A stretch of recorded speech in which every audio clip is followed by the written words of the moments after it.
જિલ્લાના ધોરાજી પંથકમાં સારા ચોમાસાની આશાએ ખેડૂતોએ આગોતરું વાવેતર કર્યું છે. મોંઘા બિયારણ, ખાતર અને જંતુનાશક દવાઓ પાછળ ખર્ચ કરી જગતનો તાત આજે મુશ્કેલીમાં મુકાયો છે.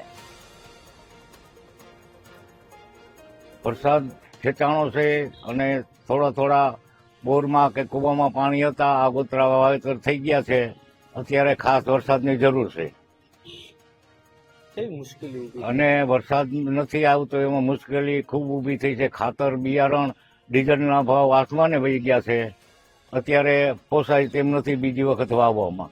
વાવણીમાં કેવું વરસાદની જરૂરિયાત છે? એના વરસાદ બચાવ્યો વરસાદ અત્યારે જરૂર જ છે. ન આવે તો બહુ મોટી મુશ્કેલી ઊભી થાય એમ છે.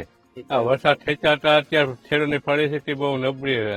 ખાતરના મજૂરી એવડી ચડી ગઈ, ખેતીમાં ખર્ચા એવડા ચડી ગયા. હવે વરસાદ ખેંચાય છે તો વરસાદ થાય તો સારું આ દાદીમાં, નકર અમારું તો આ વર્ષ ફેલ જ છે. વાવણી થઈ ગઈ છે પરંતુ વાવેતર થઈ રહ્યું છે માંડવીનું. ઓલા છાતા હતા તે થોડા વાવેતર થયું પણ તે પછી વરસાદ જ નથી. વરસાદ ન આવે તો મુશ્કેલી જ પડે ને. તળાવમાં પાણી નથી, વાડીઓ ખાલી છે, બોરમાં ઊંડા પાણી વહી ગયા, એના હિસાબે મુશ્કેલી પડે.